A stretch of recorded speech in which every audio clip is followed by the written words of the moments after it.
asyrafil anbiya'i wal mursalin wa ala alihi wa sahbihi ajmain amma ba'du. Selamat malam sobat Noah Arsal. Sini saya Sofia Maharani. Alhamdulillah pada malam hari ini dia menangkap menjadi MC sharing Nuha dengan judul Asa dan Langsa Tiap Hawa.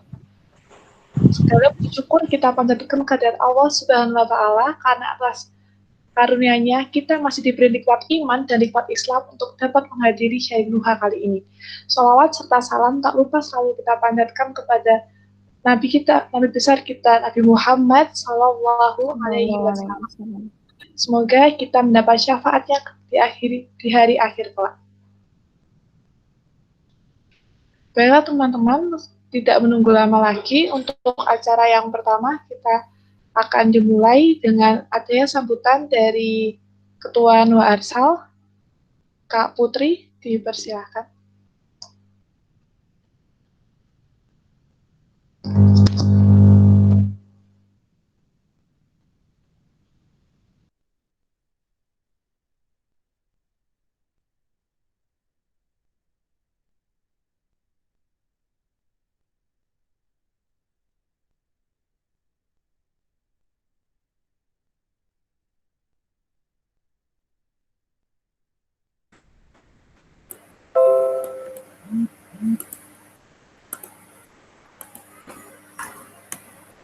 Assalamualaikum Nuhaskot. Terima kasih ya sudah bergabung di acara Sharing Nuha hari ini. Kali ini aku bakal ngejelasin nih sedikit tentang penyelenggara acara ini, yaitu Nuha Arsal. Nuha Arsal itu apa sih? Dalam bahasa Arab, Nuha artinya rasa, pikiran, kecerdasan, atau kemampuan berpikir. Sedangkan arsal artinya yang mengirimkan. Jadi, kalau arsal ini adalah sebuah dakwah digital yang bertujuan menyampaikan ilmu dan kebaikan yang berlandaskan Al-Quran dan As-Sunnah. Output yang kami harapkan membaca memiliki kecerdasan berpikir dan mengirimkan kebaikan setiap saat. Landasan Nuha Arsal yakni Al-Quran, surat Al-Zalzalah ayat 7. Barang siapa yang mengerjakan kebaikan, seberat jarak pun niscaya dia akan melihat balasannya. Dan As-Sunnah, sampaikanlah dariku meskipun satu ayat. Hadis riwayat Bukhari.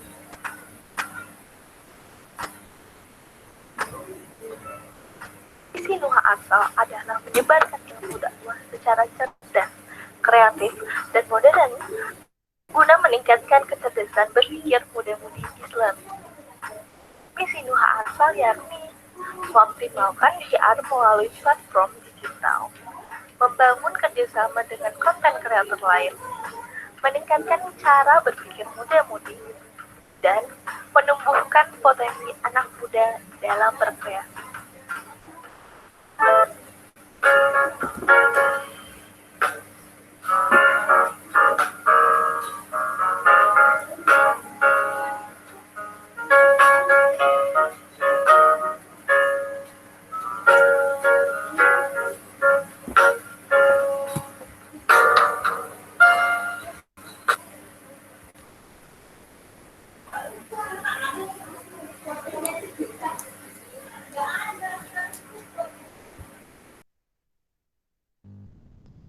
Baik, jazakillah khairan pada Kak Putri telah memperkenalkan Noah Arsal sebagai penyelenggara sharing Nuha kali ini.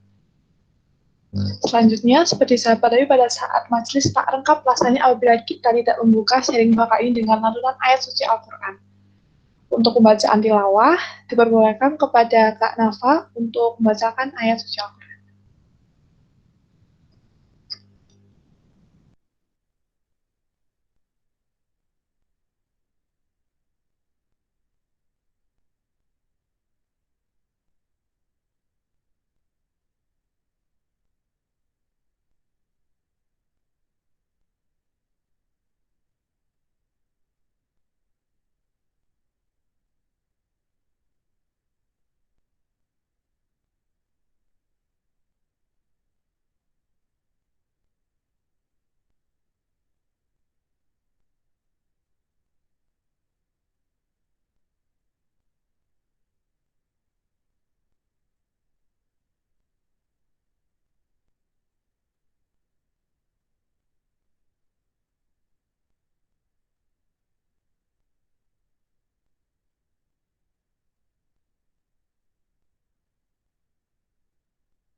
Baik, saya yang akan menggantikan.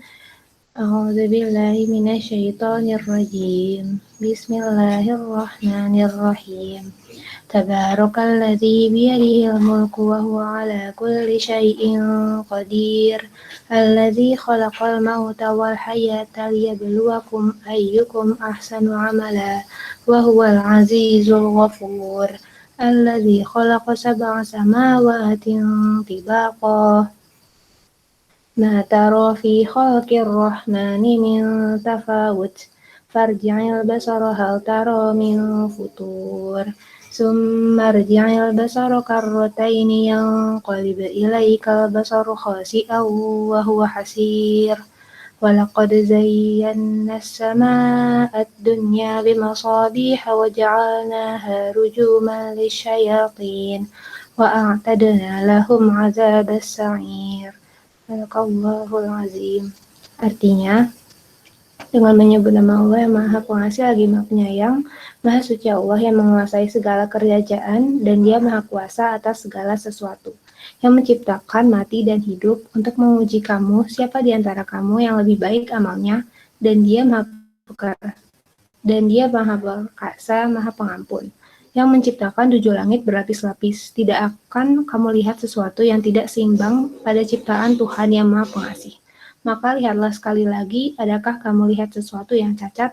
Kemudian ulangi pandanganmu sekali lagi dan sekali lagi. Niscaya pandanganmu akan kembali kepadamu tanpa menemukan cacat dan ia pandanganmu dalam keadaan letih. Dan sungguh, telah kami hiasi langit yang dekat dengan bintang-bintang dan kami jadikannya bintang-bintang itu sebagai alat-alat pelempar setan dan kami sediakan bagi mereka azab neraka yang menyala-nyala. Benar Allah dengan segala firman-Nya.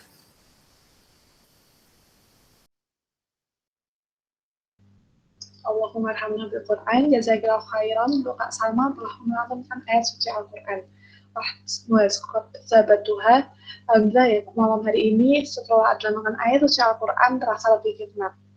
Baik, selanjutnya alhamdulillah Kak Devi Malik Azhara sudah berada di tengah-tengah kita. Selamat malam Kak. Assalamualaikum. Waalaikumsalam warahmatullahi wabarakatuh. Baik, selamat datang Kak. Nah teman-teman, untuk tema pada malam hari ini adalah asa dan langsa tiap hawa, di mana mimpi kita tidak dengan segala keterbatasan kita bagaimana kita untuk tetap mengejar dan atau mencapai mimpi kita. Nah, pasti sudah pada tidak sabar lagi. Baik, selanjutnya untuk acara sharing Nuha kali ini akan dibersamai oleh moderator. Kepada Kak Nurma, saya berserah.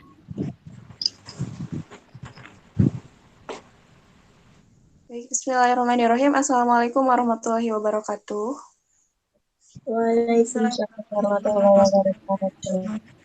warahmatullahi wabarakatuh. Oke, selamat malam dan salam sejahtera untuk kita semuanya. Apa kabar semuanya? Sehat? Alhamdulillah. Alhamdulillah sehat. Alhamdulillah. Sehat ya, alhamdulillah. Senang sekali. Perkenalkan, nama saya Nina Nurmala yang akan memandu sharing Nuha kali ini. Oke, sebelumnya saya akan menyapa dulu nih pemateri atau narasumber kita malam ini. Assalamualaikum Kak Depi. Waalaikumsalam warahmatullahi wabarakatuh. Sehat ya Kak? Alhamdulillah, senantiasa insya Allah dalam lindungan Allah. Mudah-mudahan teman-teman juga semuanya sehat ya. Ya, amin Kak, alhamdulillah. Oke, sebelumnya izinkan saya nih Kak membacakan CV Kakak. Profil pribadi seorang Habib yang sedang menyibukkan diri dalam dakwah millennials dan dunia kepenulisan, lahir di Kota Baru 16 Oktober 1993, Faith, Hope, and Glory. Kemudian spesialisasi training kemuslimahan, training kepenulisan, training experience, voice over newbie, content creator, blogger. Kemudian detail kontak, telepon 0821 5438 1721, email leikhailizahra7667@gmail.com, Facebook Devi Malika Azahra, Instagram @elmalika_malik, Telegram @malika malik, Blog ini Malika blogspot.blogspot.com. Kemudian riwayat karir, profesi guru di SMA IT Ar-Rahman 2017 sampai 2019, guru mata pelajaran Bahasa Indonesia, PKN dan Biologi, wali kelas 10, kemudian di bidang penulisan, pemilih blogger of Banjarmasin, juara sekaligus bertema politik di seminar kepenulisan Terelie, 250 besar puisi nasional oleh Inspirasi Pena yang dilakukan, kemudian penulis buku antologi pertama Sepanjang Jalan Cinta, Motivasi Plus, 3 Arti Kebahagiaan, dan riwayat organisasi dan training, founder at Sister Asma Official, Sahabiah, Dewan Pembina Organisasi PPK Al-Qudwah Fakultas Pertanian UNM, kelas ngepas online Yu Ngaji, September sampai November 2020, Train Expo Yu Ngaji Entertainment. Latar belakang pendidikan, Universitas Lambung Mangkurat, Sarjana Pertanian, Fakultas Pertanian Teknologi, bidang ilmu tanah dan sumber daya lahan, spesifik podologi dan geologi tanah. Kemudian pengalaman organisasi kampus, Departemen Pendidikan Demokratik 2013, Departemen Pendidikan, Kajian dan Advokasi BEM 2013, Opsi, Opini dan Syiar Lembaga Dakwah Kampus, Angkatan Muda Al-Baitar Unlam, BZB 2012 sampai 2014, Ketua Jaringan Dakwah Anissa, Badan Koordinator Lembaga Dakwah Kampus 2013, terakhir Ketua Anissa PPK Al-Qudwah 2015. Teman-teman, CV pemateri kita kali ini. Nah, di sharing Nuha kali ini yang berjudul tentang asa dan nelangsa tiap hawa. Berkaitan dengan hawa atau mar'ah, tentunya itu diri kita sendiri ya teman-teman semua. Biasanya kita itu disebut makhluk merasa. Nah, pada kesempatan kali ini, itu semua akan dibahas oleh narasumber kita yang sudah hadir di tengah-tengah ruang Zoom kali ini. Oke, tanpa menunggu lama lagi, saya persilakan kepada Kak Devi Ajara untuk menyampaikan materi kita. Baik, terima kasih Kak Nina. Bismillahirrahmanirrahim. Assalamualaikum warahmatullahi wabarakatuh. Waalaikumsalam warahmatullahi wabarakatuh. Innal hamdalillah nahmaduhu wa nasta'inuhu wa nastaghfiruhu wa na'udzu billahi min shururi anfusina wa min sayyiati a'malina. May yahdihillahu fala mudilla lahu wa may yudlil fala hadiyalah. Asyhadu an la ilaha illallah wa asyhadu anna Muhammadan abduhu wa rasuluh. La nabiyya ba'da. Rabbi shrah li sadri wa yassir li amri wa hlul 'uqdatam min lisani yafqahu qawli. Baik, alhamdulillahirrahmanirrahim. Terima kasih untuk teman-teman dari Nuha Arsal yang sudah memberi kesempatan kakak untuk di sini sharing gitu ya bareng teman-teman. Dan ini pertama kali kita berjumpa. Kakak dari Kalimantan Selatan, mungkin teman-teman banyak yang dari Pulau Jawa ya. Ya, salam kenal ya semuanya. Mungkin di sini ada Fani nih. Fani ya, yang Iya, Kak.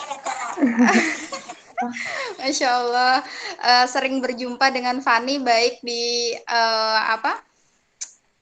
kehidupan nyata ataupun di kehidupan dunia maya gitu ya, di forum-forum kajian. Alhamdulillah dipertemukan lagi di sini dengan teman-teman baru juga yang lain, yang semoga perjumpaan kita hari ini itu mendapatkan ridho dari Allah, mendapatkan keberkahan dari Allah, di mana yang namanya forum ilmu, forum majelis taklim, dia itu senantiasa akan mendapatkan naungan oleh para malaikat-malaikat, dan di mana malaikat-malaikat itu juga mendoakan kebaikan bagi orang-orang yang ada di forum majelis ilmu ini.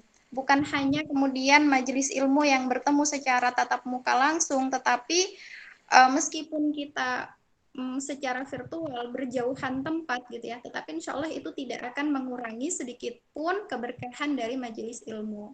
Nah, Masya Allah hari ini kita membahas tentang perempuan, tentang wanita, Hawa.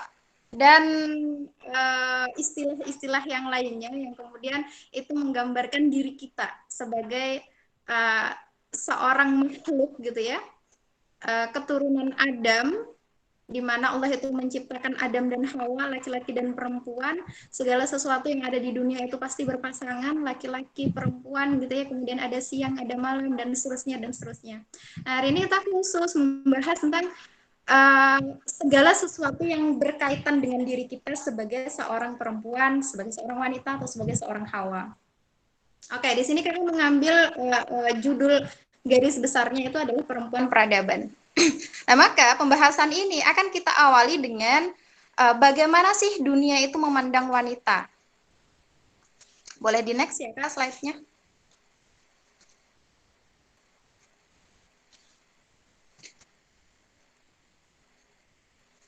Kakak operator. Boleh di next. Baik, mungkin kelihatan nggak ya?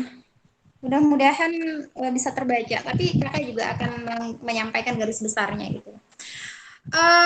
Jadi bagaimana dunia itu memandang wanita, ini harus kita awali dari pembahasan ini dulu, karena kita ingin melihat sebenarnya bagaimana sih wanita itu di mata dunia. Nanti dari berbagai aspek, dari berbagai perspektif sudut pandang dari generasi ke generasi atau dari zaman ke zaman. Nah, ini kita awali dengan pada peradaban Yunani kuno. Nah, ini harus kita tahu bagaimana dunia memandang wanita dari berbagai peradaban gitu ya. Yang pertama kita akan membahas peradaban Yunani kuno.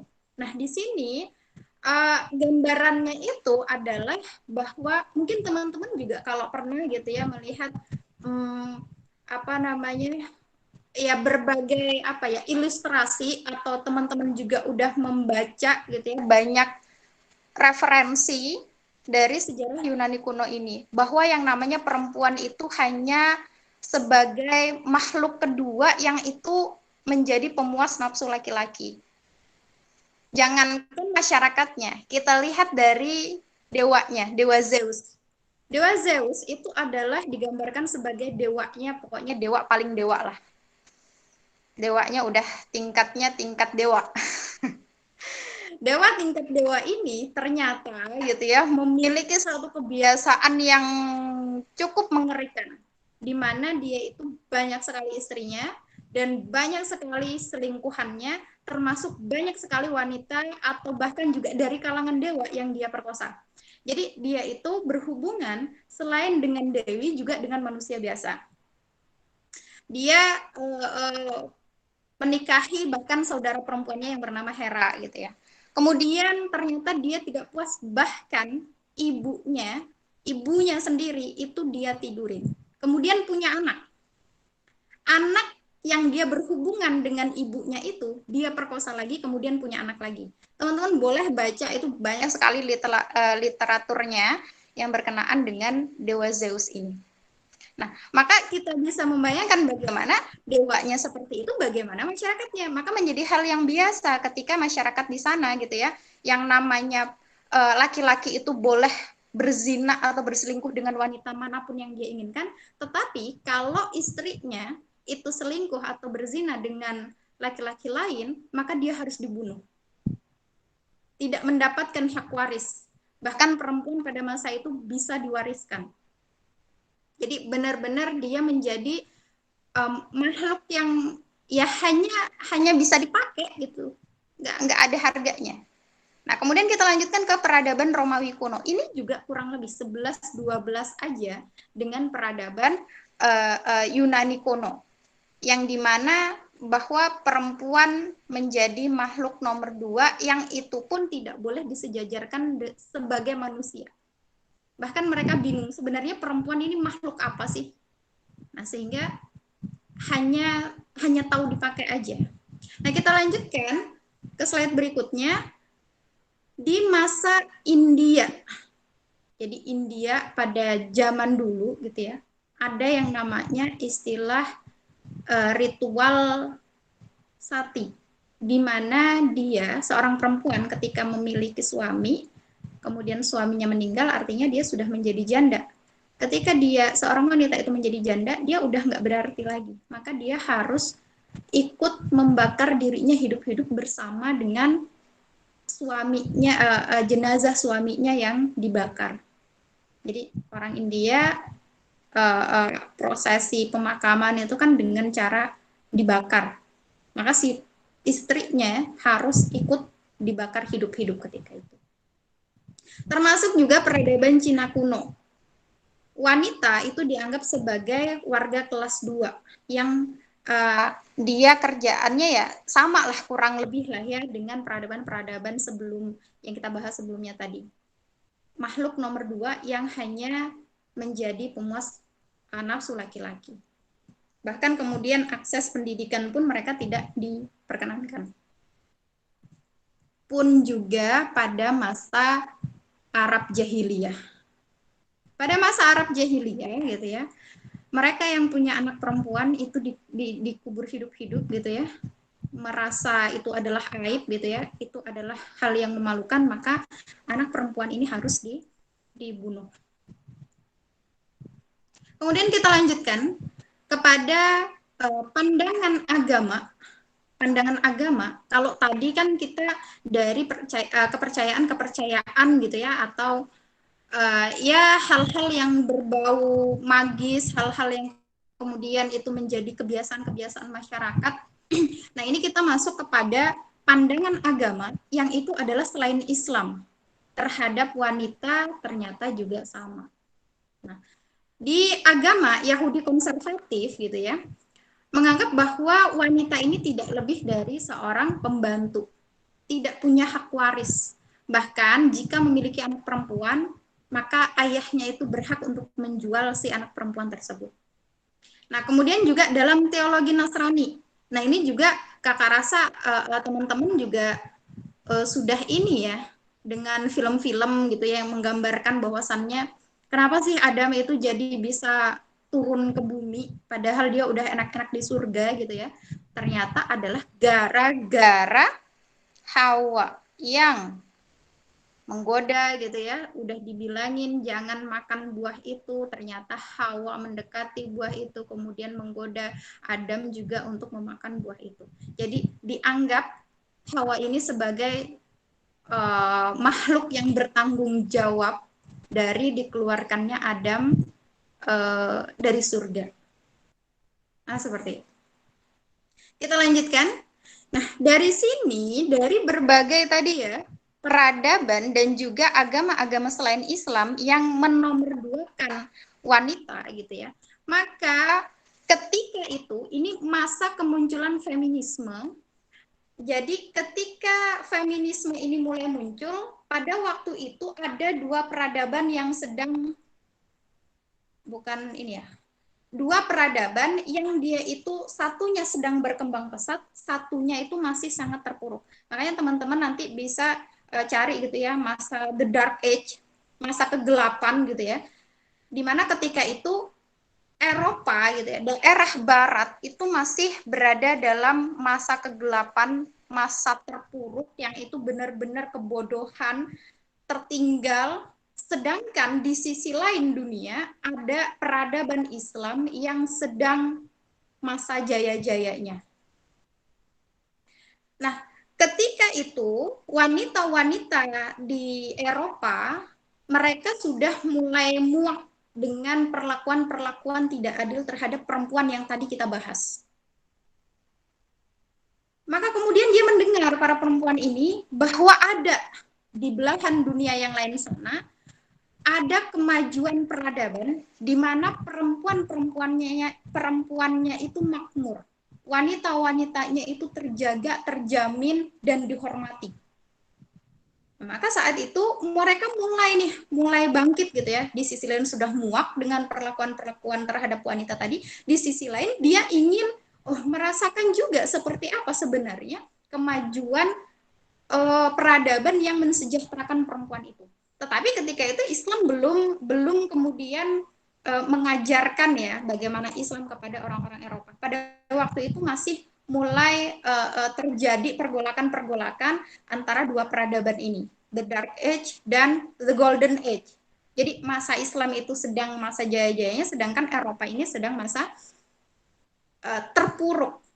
Bahkan makanya teman-teman kalau tahu ya sejarahnya kemunculan high heel, sepatu hak tinggi itu, ternyata itu karena di Eropa pada waktu itu kan mereka nggak mengenal yang namanya ini ya, bahwa buang air itu harus ke WC, bahwa dia itu harus membersihkan selokannya. Maka ketika itu orang-orang buang air itu di mana-mana.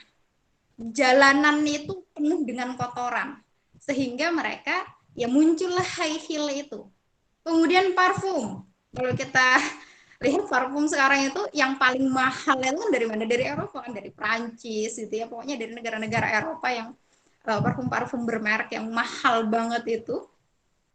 Awal mula mereka ya menciptakan parfum itu karena nggak ada yang mandi orang Eropa itu. Maka kemudian ya yang penting wangi kan seperti itu. Nah di sini pemikiran-pemikiran tentang hak asasi manusia itu mulai digagas oleh para aktivis-aktivis perempuan. Nah, bertepatan dengan revolusi industri, mulai berkembang gitu ya, orang-orang Eropa ini, nanti akan kita bahas juga ternyata orang-orang Eropa yang maju peradabannya itu, yang mulai maju, mulai bangkit, itu sebenarnya mereka awalnya belajar dari peradaban Islam. Nah, ini yang ternyata banyak ditutupin. Kalau kita melihat ilmuwan-ilmuwan itu banyak sekali yang berasal dari Barat. Padahal awalnya orang-orang Barat itu belajarnya dari Islam. Nah, mereka mulai kemudian bangkit gitu ya setelah belajar dari Islam. Kemudian muncul yang namanya Revolusi Prancis. Sehingga jadi cikal bakal revolusi-revolusi itu sekarang menjadi Revolusi 4.0 ya. Sekarang ya, udah revolusi berapa sekarang? Nah itu kan akan senantiasa terus berkembang. Nah itu diawali dengan revolusi industri, kemudian revolusi Prancis. Nah dari revolusi Prancis inilah para perempuan-perempuan ini menggunakan kesempatan tersebut, karena pada waktu itu revolusi Prancis itu kan ditandai dengan mulai bangkitnya perpolitikan di Prancis. Kalau revolusi industri itu kan di negara-negara Inggris gitu ya, yang kemudian mereka dari sisi teknologinya. Nah, dari Prancis inilah mereka mulai bangkit dari segi politik, hukum, dan seterusnya. Ini dimanfaatkan oleh perempuan-perempuan aktivis yang ingin bangkit tadi, hingga kemudian pada akhir abad ke-17 gitu ya, mereka mulai mendirikan satu pergerakan yang namanya woman movement. Jadi pergerakan para perempuan-perempuan. Hingga nanti di awal abad ke-18 barulah muncul yang namanya istilah feminisme. Feminisme yaitu mereka memperjuangkan hak-hak mereka sebagai seorang perempuan. Nah, ternyata feminisme ini lahirnya adalah dari orang-orang Barat yang tertindas. Maka kalau kemudian kita ikut-ikut memperjuangkan, menyuarakan yang namanya feminisme, sampai turunan-turunannya itu adalah kesetaraan gender, maka itu keliru sekali. Itu nggak ada hubungannya dengan kita. Itu adalah sejarah peradaban mereka, orang-orang Barat, orang-orang kafir, yang mereka itu memang tertindas.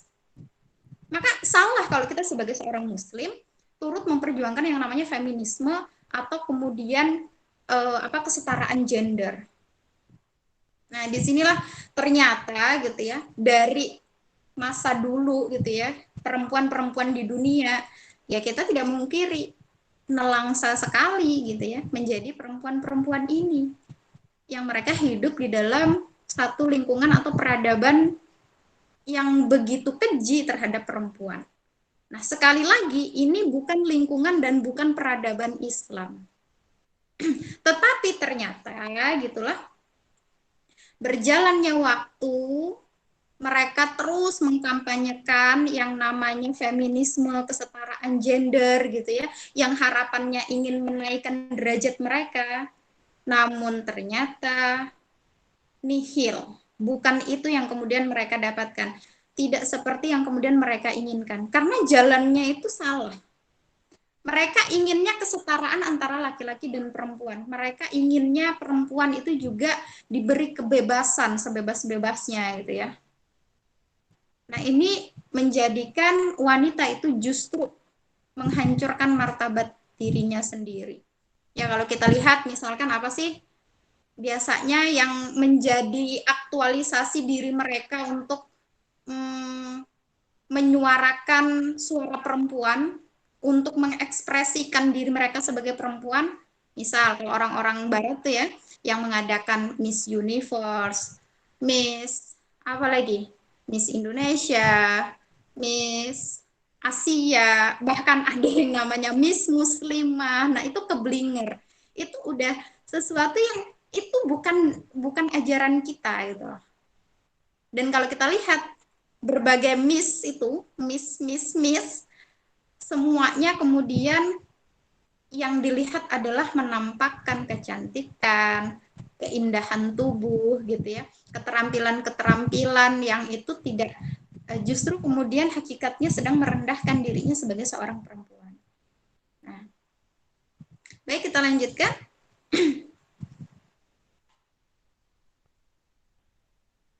Maka kita akan masuk kepada bagaimana sebenarnya Islam memandang wanita. Karena tidak kita pungkiri, muslimah juga banyak yang menyuarakan apa itu kesetaraan gitu ya, kemudian feminisme. Sebenarnya tujuannya ya tadi kan mereka ingin meningkatkan atau menaikkan derajat mereka di strata sosial, di kehidupan umum gitu ya. Laki-laki bisa bekerja maka perempuan harus bekerja. Laki-laki kemudian punya hak untuk menjadi pemimpin dalam artian misalkan di pemilihan parlemen, maka perempuan juga harus masuk ke parlemen. Semuanya yang dilakukan laki-laki, pokoknya perempuan juga harus diberi ruang di sana. Perempuan disuruh bersaing dengan laki-laki di luar sana. Nah, ini sesuatu yang kemudian harus kita lihat sebenarnya di dalam Islam bagaimana memandang tentang perempuan.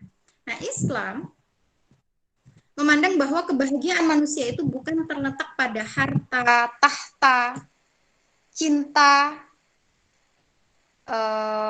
itu 3 hal itu ya. Harta, tahta, cinta, bukan hanya sekedar itu, tetapi terletak pada keridhaan Allah.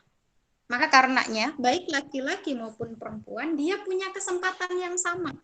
Nah, ini yang harus kita rubah dulu mindset kita.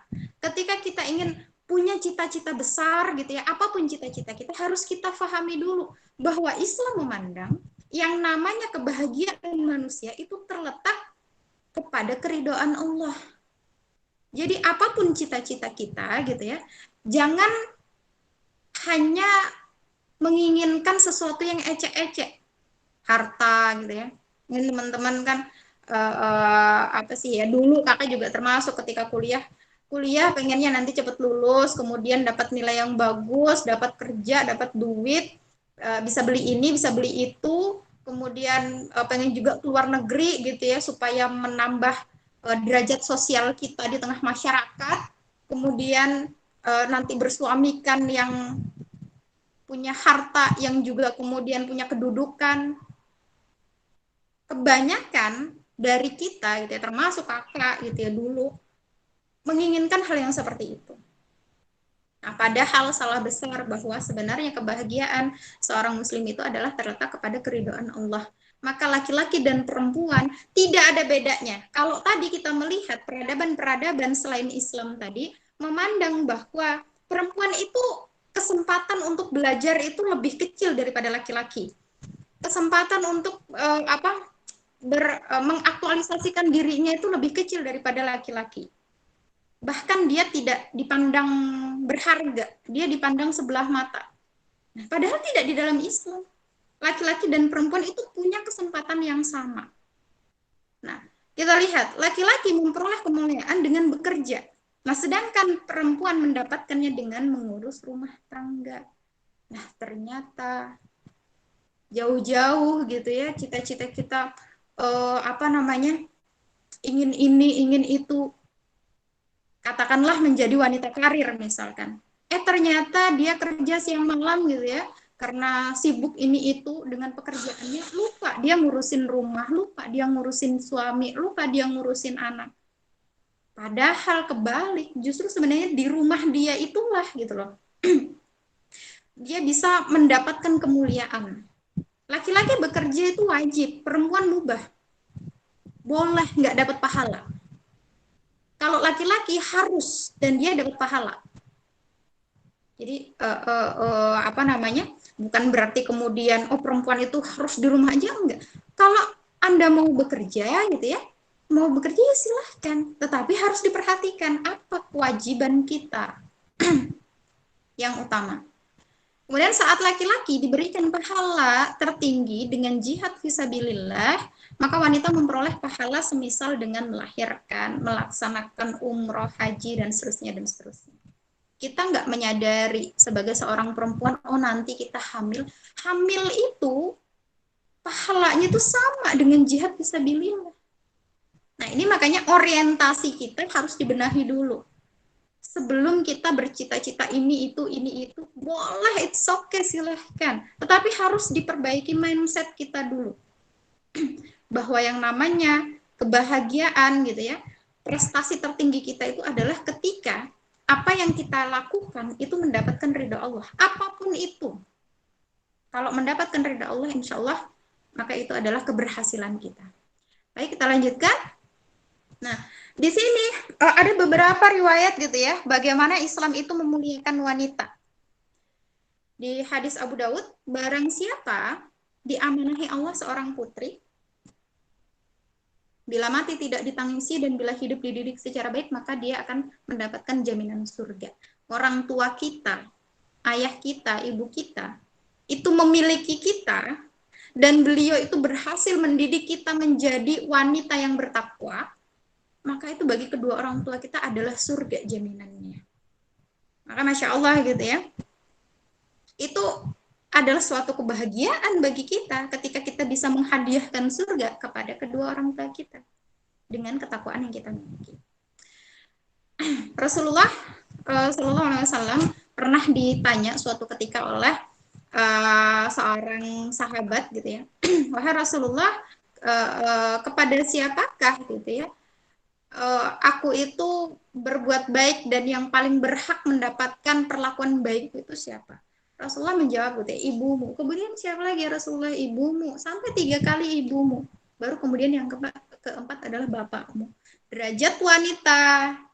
Masya Allah ya, ketika di peradaban lain wanita itu direndahkan, tetapi di dalam Islam derajat wanita gitu ya, di mata Allah itu 3 tingkat di atas laki-laki ketika dia menjadi seorang ibu. Bahkan dikatakan surga di telapak kaki ibumu. Suatu kehormatan bagi perempuan. Maka salah keliru kalau kemudian kita itu mencari kehormatan di luar dari Islam dengan menyuarakan feminisme, dengan menyuarakan kesetaraan. Nah ini bulan Maret ya, biasanya setiap tanggal 8 itu diperingati sebagai Hari Perempuan Internasional.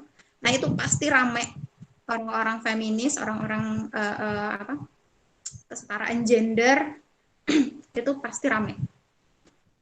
Keliru. Kenapa cari jauh-jauh? Di dalam Islam, Masya Allah. Kemudian hadis riwayat Muslim, dunia itu adalah perhiasan dan sebaik-baik perhiasan adalah wanita yang solihah. Perhiasan itu indah.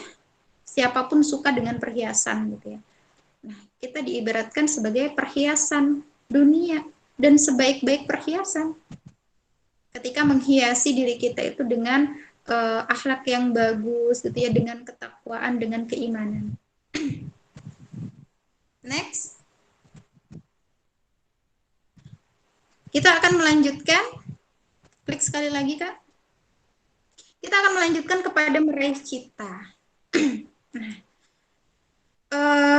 Di dalam kehidupan kita gitu ya, kita harus punya senantiasa punya target-target besar yang ingin kita capai di dalam hidup kita.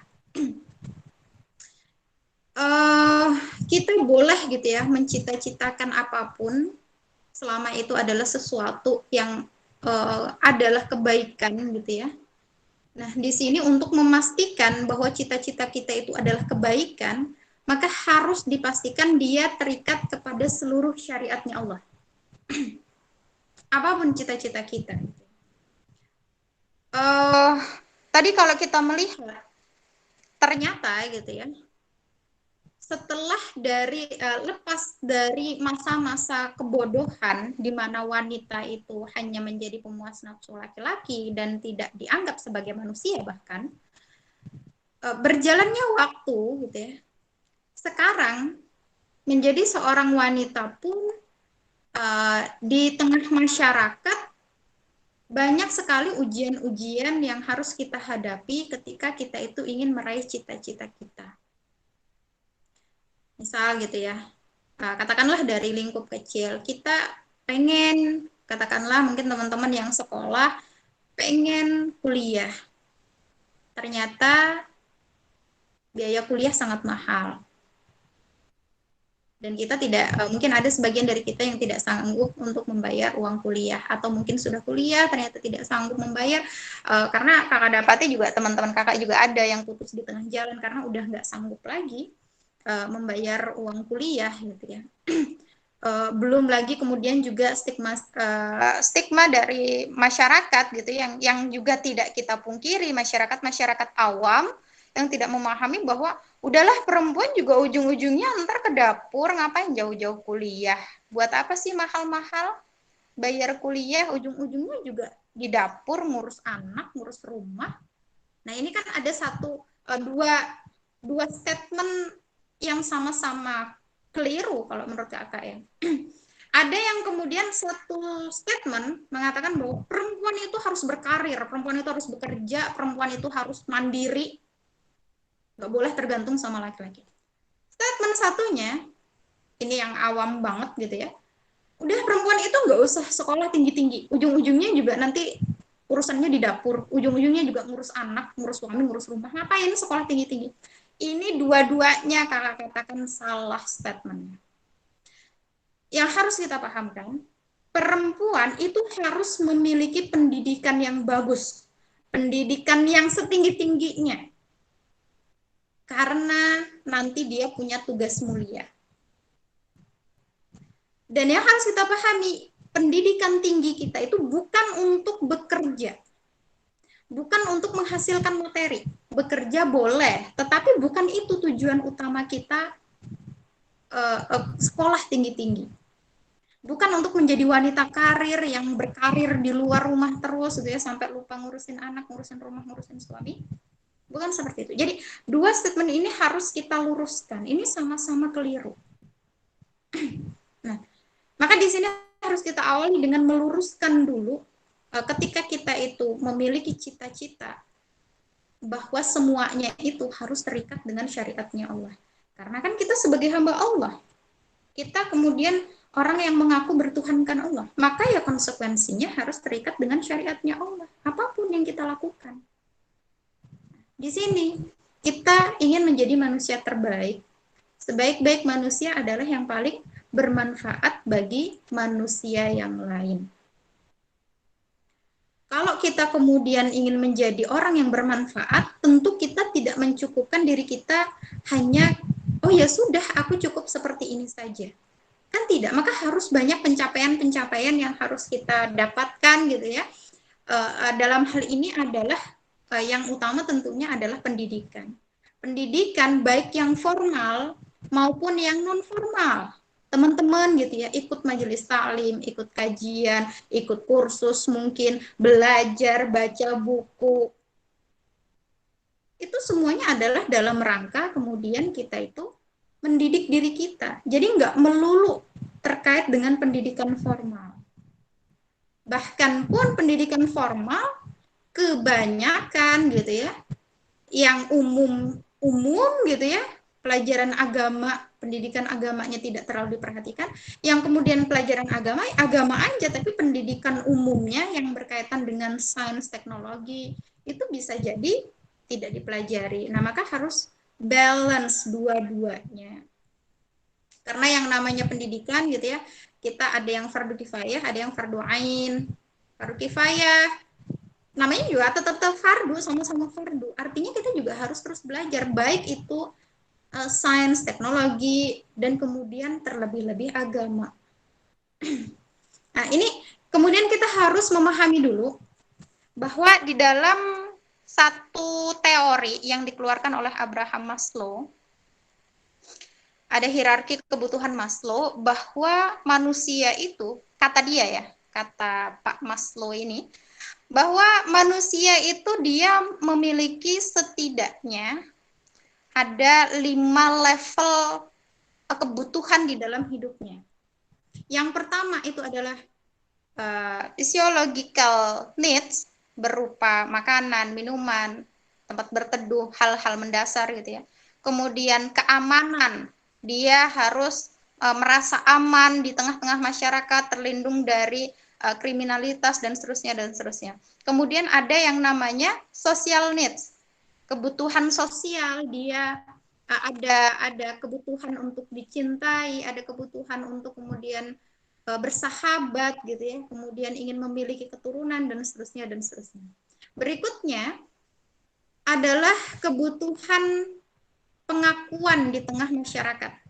Maka teman-teman kalau kemudian pasti ada ya di dalam diri manusia itu pengen ya ingin diakui di tengah masyarakat gitu, atau di tengah-tengah komunitas kita, keberadaan kita gitu ya, kemudian reputasi kita. Dan yang kelima, setelah dari 4 level tadi terpenuhi, barulah dia bisa berkarya dan berkontribusi. Maka kalau kemudian kita mengikuti hierarki kebutuhan Maslow, itu akan sangat jauh sekali kita baru bisa yang namanya berkarya dan berkontribusi. Karena apa? Yang difikirkan itu hanya diriku, diriku, dan diriku. Bagaimana caranya aku supaya punya harta, punya bisa makan, bisa aman, kemudian aku bisa dapat pengakuan dari teman-temanku, kemudian aku bisa memiliki reputasi yang bagus, bagaimana aku bisa kemudian mendapatkan pasangan yang oke, keturunan, stabil semuanya. Kalau kemudian kita hanya berkutat kepada 4 level itu, akan sangat lama sekali untuk sampai kepada berkarya dan berkontribusi. Kita nggak selesai-selesai dengan diri kita. Ngurusin diri kita aja, sibuk dengan diri kita sendiri. Tetapi kita tidak memperhatikan bagaimana supaya kita itu bisa berkontribusi di tengah masyarakat. Memperbaiki masyarakat yang saat ini harus kita pahami, masyarakat kita tidak sedang baik-baik saja gitu. Dan kita sebagai seorang perempuan itu punya peran yang besar untuk ya ini teman-teman misalkan gitu ya, seperti Nuha Arsa kan didasari kepada bahwa dia memiliki keinginan agar gitu ya teman-teman yang lain itu juga merasakan indahnya Islam. Bahwa kita ingin memperbaiki masyarakat, kita sama-sama belajar di sini. Bukan berarti kakak kemudian yang bicara di sini lebih baik dari teman-teman, bukan. Tetapi kita sama-sama belajar. Nah, artinya di sini, kalau kita melihat atau belajar dari para sahabat gitu ya, coba lihat Bilal bin Rabah, Abu Dzar Al-Ghifari, keluarga Yasir, apakah 4 level dari hierarki kebutuhan Maslow mereka tadi sudah terpenuhi? Tidak, jauh sekali. Mereka nggak punya harta, mereka untuk makan pun sulit, mereka kemudian tidak mendapatkan yang namanya keamanan, mereka selalu disiksa oleh majikan-majikan mereka ketika mereka berislam. Tetapi mereka teguh, tetapi mereka tetap memegang keislaman mereka gitu ya, apapun yang terjadi. Karena apa? Islam itu sudah terinstal di dalam diri mereka. Mereka memahami bahwa berjual beli yang paling menguntungkan itu hanya dengan Allah. Maka beranikah kita itu bercita-cita besar? Apa cita-cita besar kita? Nah ini cita-cita kita itu banyak. Namun yang sering kita abaikan adalah mencita-citakan kewajiban.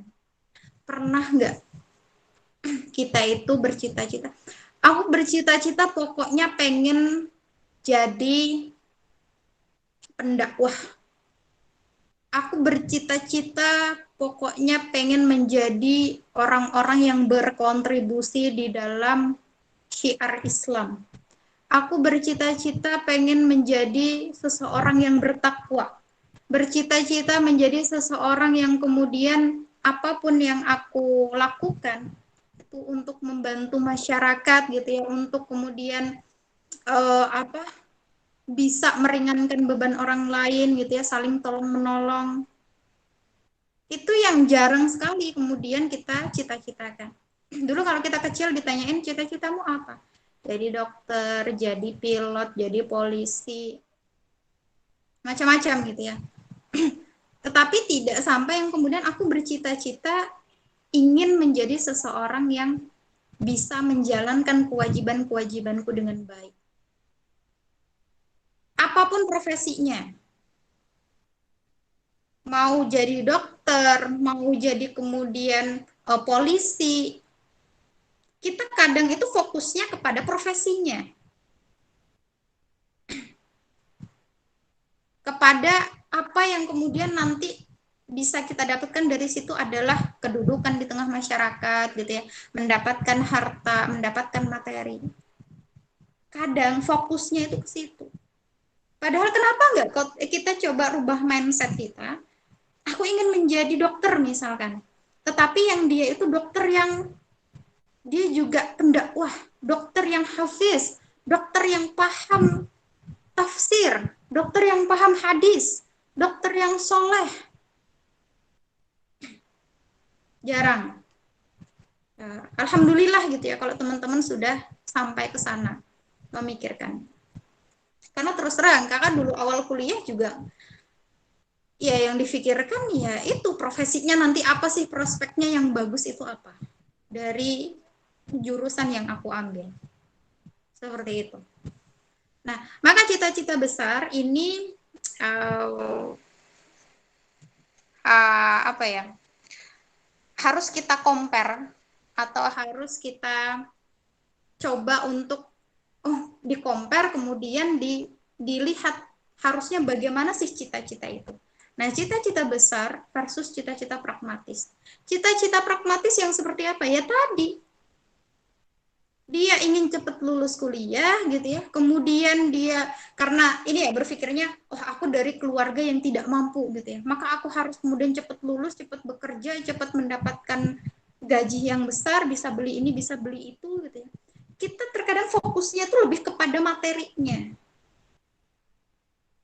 Nah, itu cita-cita pragmatis gitu ya, hanya tergiur dengan profesinya. Nah, sedangkan cita-cita besar yang harus kita lihat adalah di mana dia itu perpaduan antara identitas kita dan juga makna kesuksesan bagi kita. Maka itulah cita-cita. Identitas kita itu berkaitan dengan tujuan hidup kita. Tujuan hidup kita mau apa? Untuk apa? Hidup ini mau dibawa kemana? Nah, kemudian kesuksesan menurut kita itu apa? Makna kebahagiaan kita. Apakah makna kebahagiaan kita itu adalah ketika kita sudah lulus, bekerja, kemudian mendapatkan materi, mendapatkan kedudukan di tengah masyarakat, bisa beli ini, bisa beli itu? Apakah itu makna kebahagiaan? Nah, ini ya harus kita tanyakan pada diri kita sendiri. Tujuan hidup kita itu apa? Dan kemudian makna kebahagiaan menurut aku itu apa? Sebenarnya ini sudah terjawab di awal bagaimana Islam tadi memandang tentang makna kebahagiaan. Bahwa makna kebahagiaan bukan terletak kepada harta, tahta, cinta, tetapi adalah keridhaan Allah Subhanahu wa Ta'ala. Itulah sukses yang sebenarnya. Maka di dalam Islam ini melampaui profesi apapun. Jadi artinya di dalam Islam boleh mencita-citakan apapun selama konsep cita-cita kita tadi udah benar.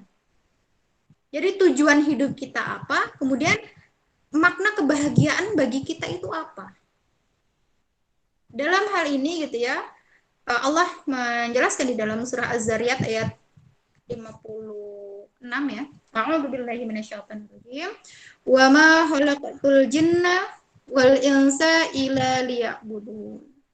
Dan tidak aku ciptakan jin dan manusia kecuali untuk beribadah kepadaku.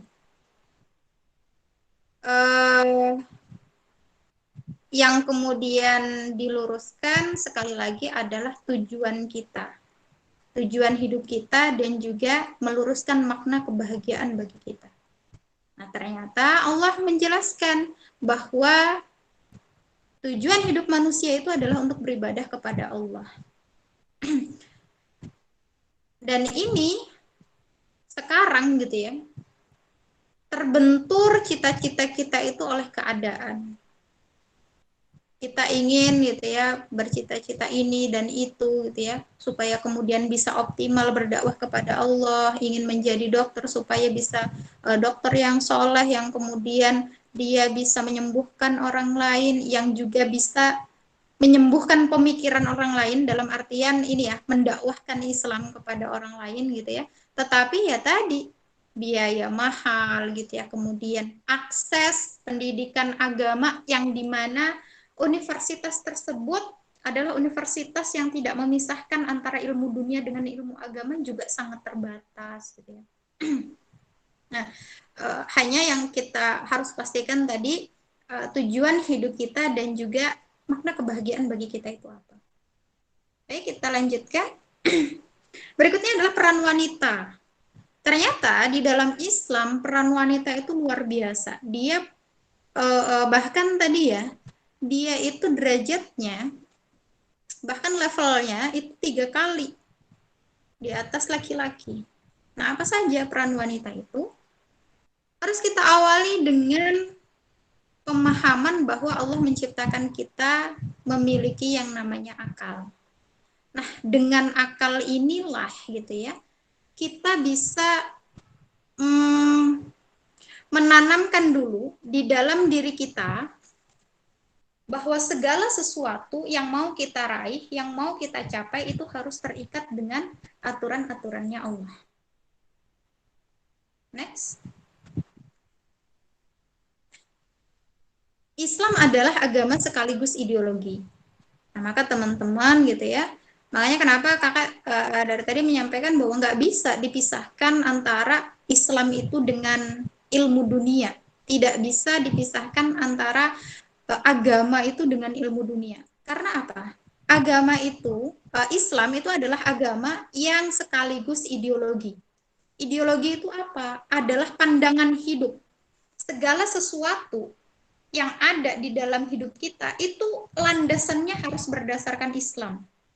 Baik dalam pergaulan gitu ya, bahkan sampai tarafnya itu adalah sistem pendidikan, perekonomian gitu ya, politik, semuanya itu diatur secara sempurna, secara detail di dalam Islam. Maka berbanggalah ketika kita itu beragama Islam, pede dengan membawa keislaman kita. Lanjut. Nah, perbuatan seorang muslim itu senantiasa terikat dengan hukum-hukum Allah Subhanahu wa taala. Apa saja yang dibawa atau diperintahkan oleh Rasul gitu ya, berupa hukum kepadamu, maka terimalah dia, dan apa saja yang dilarangnya bagimu, maka tinggalkanlah. Ini jelas banget redaksinya. Apapun yang dibawa oleh Rasul gitu ya, maka harus kita terima. Dan yang dilarang harus kita tinggalkan. Barang siapa tidak memutuskan perkara menurut apa yang diturunkan Allah, maka mereka itulah orang-orang yang kafir, zalim, dan fasik. Lanjut.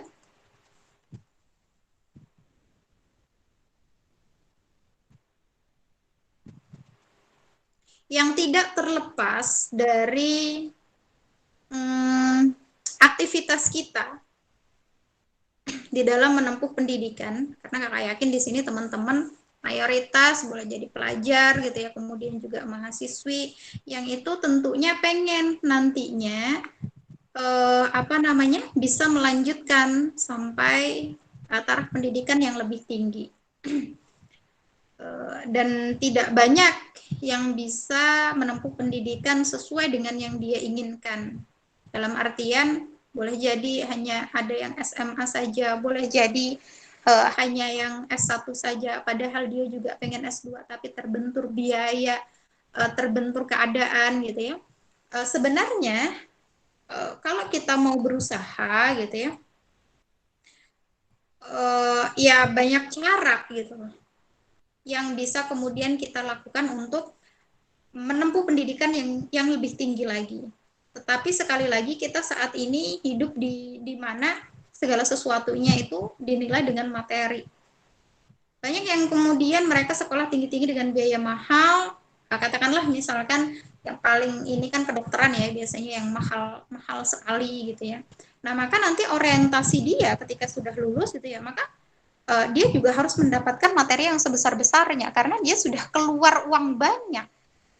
Nah, padahal itu adalah sesuatu atau cita-cita atau keinginan yang sangat pragmatis. Hanya sekedar terbatas kepada materi saja.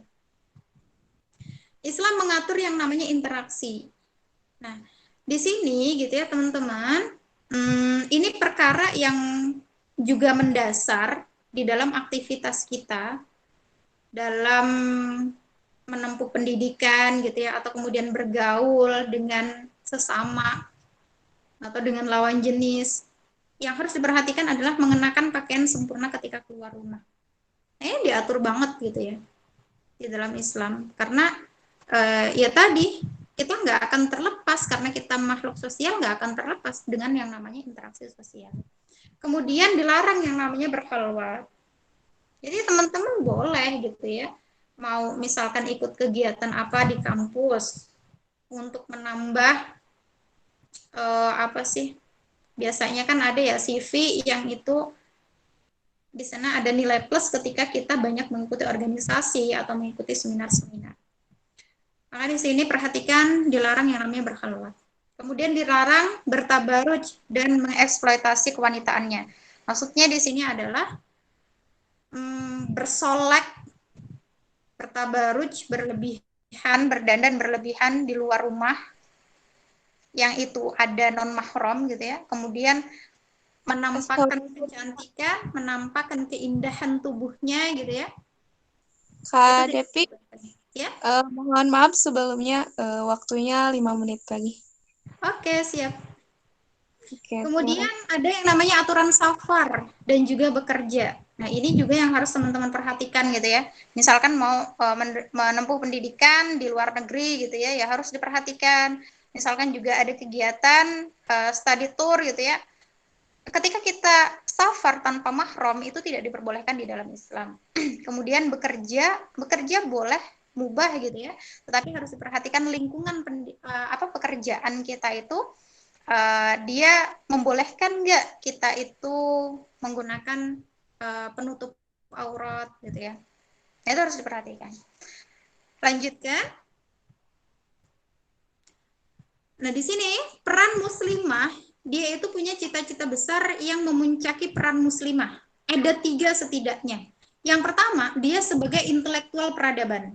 Maka di dalam Islam ini juga sangat diperhatikan, seorang perempuan tadi harus punya pendidikan yang tinggi.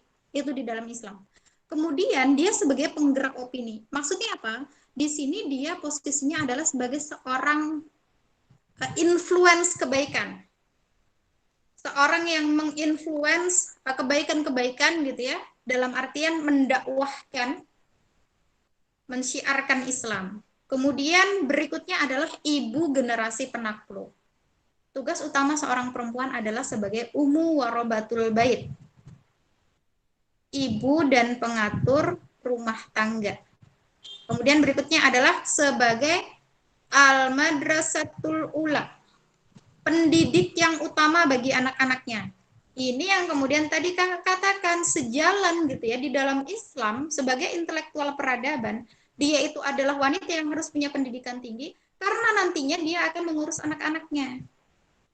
Makanya ketika dia memiliki seseorang itu memiliki seorang anak gitu ya, memiliki ibu yang berpendidikan tinggi, insya Allah dia juga akan menjadi seorang anak ya sesuai dengan pendidikan yang kemudian diberikan oleh ibunya. Tapi coba kita perhatikan gitu ya, wanita-wanita yang dia bukan bermaksud merendahkan ya, tetapi ini adalah real yang kemudian kita saksikan di tengah masyarakat bahwasannya ibu yang tidak berpendidikan, maka boleh jadi, bisa jadi anaknya pun juga nantinya ya biasa-biasa saja gitu. Tetapi ketika seorang ibu itu berpendidikan, maka dia akan bisa mendidik anaknya dengan baik. Kita lanjutkan. Banyak sosok-sosok wanita istimewa di dalam Islam. Jadi sekali lagi, jangan cari role model di luar Islam. Wanita-wanita karir, wanita-wanita karir yang kemudian ada di luaran sana, orang-orang Barat gitu ya. Jangan jadikan itu sebagai sosok panutan, tetapi carilah sosok-sosok di dalam Islam. Ada Khadijah. Khadijah ini adalah orang yang kaya raya, orang yang tajir melintir gitu ya. Tetapi kemudian ketika beliau itu menikah dengan Rasulullah, coba perhatikan apa yang terjadi. Habis hartanya semua digunakan untuk dakwah di jalan Allah bersama dengan Rasulullah. Bahkan satu ketika Rasulullah gitu ya, Khadijah duduk di pangkuan Rasulullah Shallallahu Alaihi Wasallam ketika itu, yang dimana ketika itu Khadijah menangis. Jadi Rasulullah itu tidur di pangkuan Khadijah. Khadijah menangis sampai kemudian beliau itu bertanya karena air mata Khadijah menetes di pipi Rasulullah. Rasulullah bertanya gitu ya, wahai Khadijah, kenapa engkau menangis? Apakah engkau menyesal bersuamikan aku karena aku sudah menjadi orang yang tidak punya apa-apa, bahkan hartamu habis engkau gunakan untuk jalan di jalan dakwah ini. Apakah engkau menyesal? Tapi kemudian apa yang dikatakan oleh Khadijah? Tidak, aku tidak menyesal. Justru yang aku sedihkan adalah ketika dulu aku menjadi seorang jutawan, katakanlah seorang menjadi orang yang kaya gitu ya. Tetapi sekarang udah nggak punya apa-apa dan aku nggak bisa lagi memberikan hartaku untuk jalan dakwah. Maka kemudian nanti seandainya aku meninggal dan tulang belulangku ini bisa engkau gunakan, bisa engkau jual untuk kemudian di jalan dakwah, maka juallah, gunakan tulang belulangku itu untuk terus berdakwah di jalan Allah. Karena yang namanya dakwah di jalan Allah itu tidak perlu juga yang namanya kemudian harta, sebagaimana harta Khadijah tadi sudah habis semuanya. Itu yang kemudian ingin kakak gambarkan, mencita-citakan kewajiban. Bahkan seorang yang sudah kaya raya itu mengorbankan semuanya untuk Islam. Kita lanjutkan, kemudian Aisyah binti Abu Bakar. Beliau adalah seorang wanita yang menghafalkan, meriwayatkan ribuan hadis. Kemudian beliau pada waktu itu juga sebagai seorang ahli syair. Beliau juga seorang wanita yang mempelajari dan mengerti gitu ya obat-obatan dunia medis gitu ya, karena belajar ketika Rasul sakit gitu ya, beliau mempelajari apa obatnya gitu ya, bagaimana menyembuhkan penyakit ini, dan itu dipelajari oleh Sayyidah Aisyah. Bahkan beliau itu menjadi rujukan dari para sahabat ketika para sahabat ini mendapati satu masalah, Aisyah menjadi rujukan. Kemudian kita lanjutkan. Berikutnya adalah Maryam al-Asturlabi. Mungkin teman-teman ada yang sudah tahu, ada yang mungkin belum tahu. Beliau ini adalah wanita penemu astrolog. GPS yang ada di HP kita, cikal bakalnya adalah dari penemuan Maryam al-Asturlabi ini. Wanita muslimah yang dia itu konsen baik mempelajari tentang astrolab, tentang astronomi, yang beliau juga mumpuni gitu ya di dalam ilmu-ilmu keislaman. Nah, berikutnya kita lanjutkan. Ada Fatimah Al-Fihri. Fatimah Al-Fihri ini beliau adalah seorang muslimah yang pertama kali mendirikan universitas di dunia. Jadi universitas di dunia pertama kali didirikan oleh Maryam Al-Fihri. Maryam Al-Fihri gitu ya, nantinya universitas yang ada di Maroko ini itu menjadi rujukan orang-orang barat untuk belajar. Jadi awal mulanya Maryam Al-Fihri ini adalah memiliki suami dan juga seorang ayah yang kaya raya. Kemudian beliau berdua, baik ayah dan suaminya itu meninggal, maka warisan kan semuanya kepada anak dan istrinya ini kan. Semuanya diwariskan kepada Maryam dan Fatimah, kepada Fatimah dan juga adiknya. Nah, mereka berdua kemudian mendirikan masjid. Fatimah mendirikan masjid Al-Kawariyun, kemudian adiknya ini mendirikan masjid Andalus. Dua-duanya mendirikan masjid dengan uang yang mereka miliki tadi. Baru kemudian berjalannya waktu, karena Fatimah ini adalah juga wanita berpendidikan, maka berikutnya mereka mendirikan universitas. Sampai ini menjadi rujukan, bahkan menerima ribuan mahasiswa yang ada di berbagai penjuru dunia. Jadi bukan hanya Muslim saja yang belajar, bahkan orang-orang Barat, yang orang-orang Nasrani, Yahudi, itu semuanya belajar di Universitas Al-Kawariyyin ini. Sekarang menjadi masih ada gitu ya, dan itu dinobatkan sebagai universitas tertua di dunia. Nah, mungkin itu yang bisa kakak sampaikan ya. Maka ini yang terakhir, mari kembali kepada identitas muslim kita, bahwa kita itu harus segala sesuatunya merujuk kepada Islam dan bangga membawa Islam di dalam diri kita dalam beraktivitas apapun di dalam kehidupan kita ini. Oke, mungkin itu yang bisa kakak sampaikan. Kakak kembalikan kepada moderator. Sebentar ya, kakak izin sebentar ya, mohon maaf sebentar aja. Ke belakang sebentar, sorry.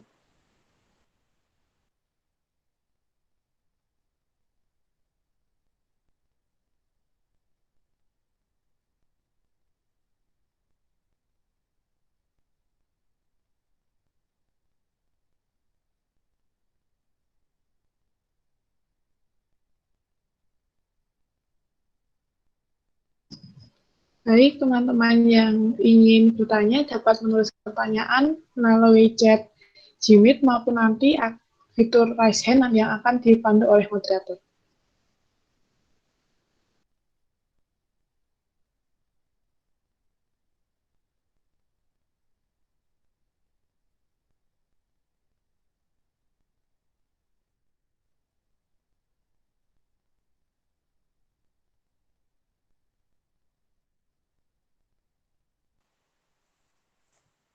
Oke, silahkan. Gimana? Ada pertanyaan ya?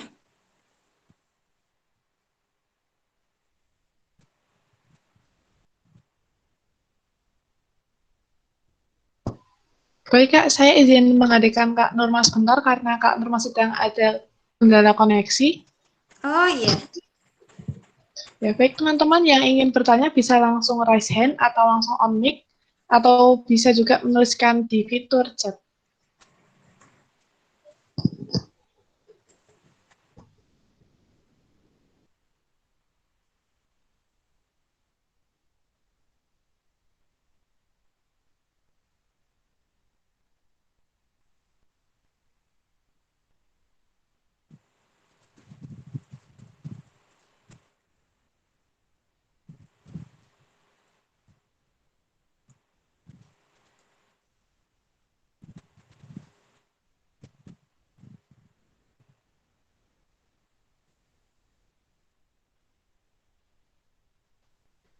Bagaimana teman-teman?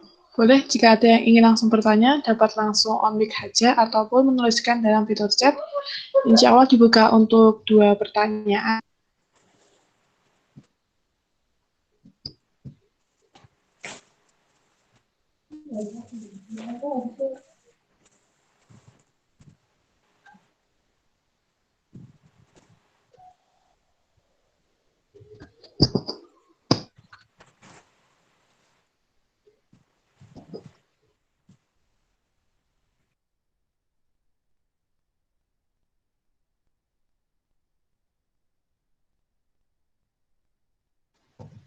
Permisi Kak Norma, apakah sudah di room? Apakah sudah terhubung Kak? Ya, udah Kak. Terima kasih. Oh iya. Oke, mohon maaf teman-teman sebelumnya jaringannya terkendala. Oke, terima kasih kepada Kak Lutfi Azhara yang telah memaparkan materinya. Baik teman-teman, mungkin ada yang ingin bertanya, boleh raise hand dan langsung nyalakan speaker.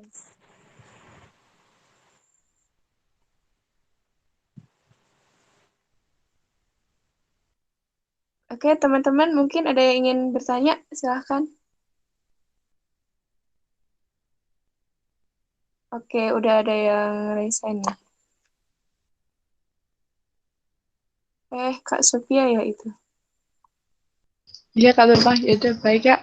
Saya izin bertanya Oke, kepada silahkan. Kak. Ya, saya izin bertanya Kak Devi, bagaimana hukumnya jika misal dalam kondisi keluarga itu suaminya di PHK, sedangkan istrinya dengan membantu suaminya itu dan bekerja untuk sebagai tulang punggung keluarga begitu Kak. Dan sehingga terjadi switch kewajiban gitu. Jadi suaminya karena di PHK mengurus rumah dan misal istrinya ini bekerja di luar rumah seperti itu. Terima kasih Kak. Sama. Langsung dijawab apa di ini dulu? Kak moderator.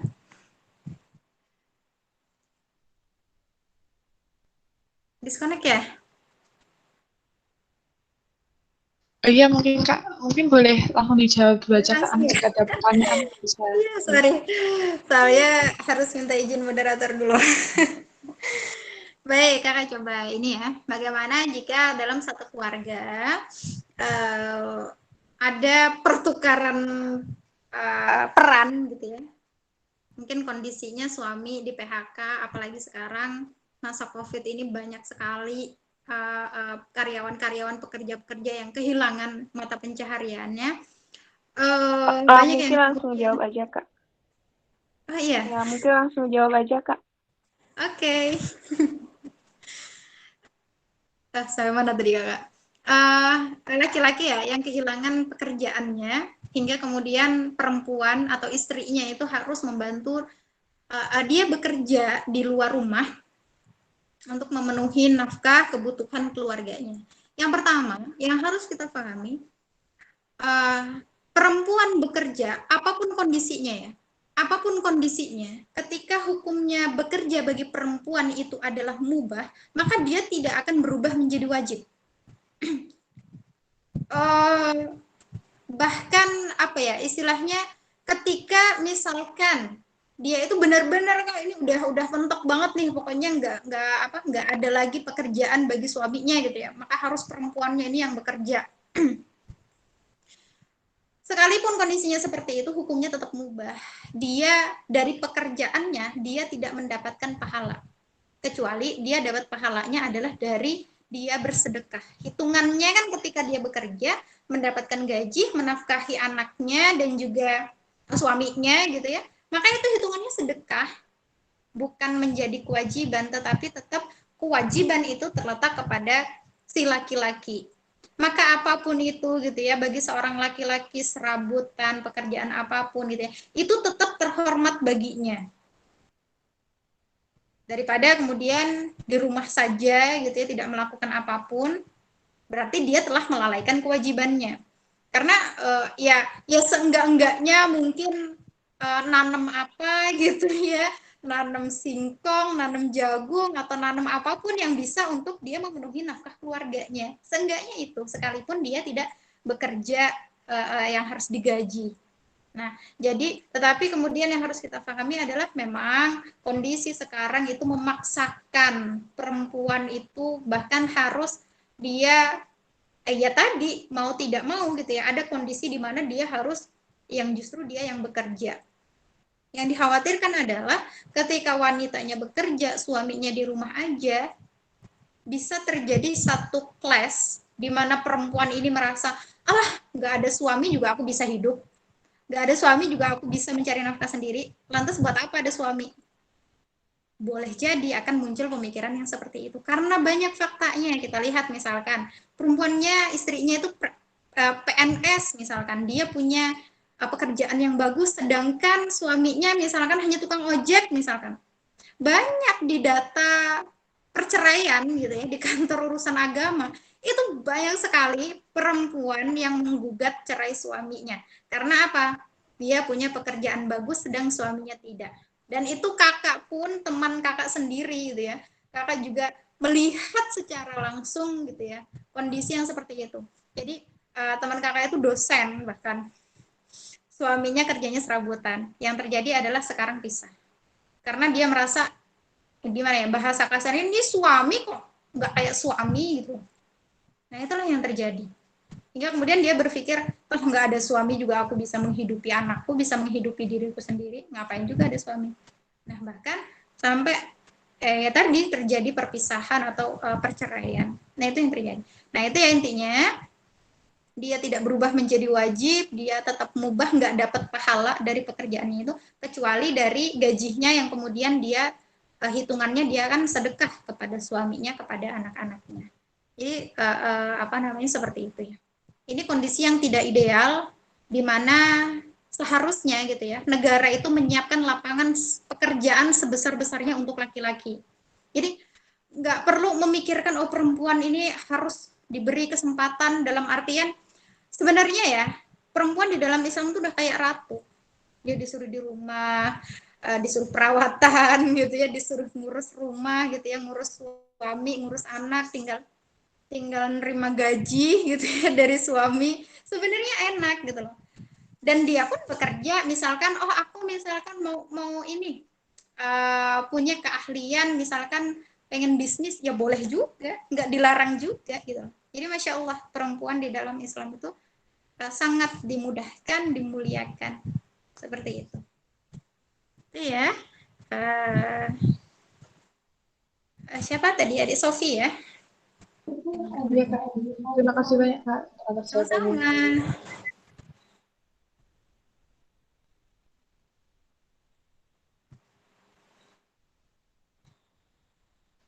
Ada lagi mungkin pertanyaan? Oke.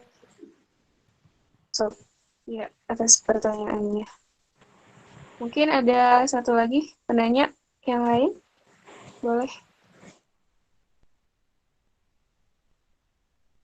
Iya maaf Kak Lurma, izin mungkin tadi Kak Lurma sempat diskonnya, sudah ada beberapa teman Nuha yang menuliskan di chat.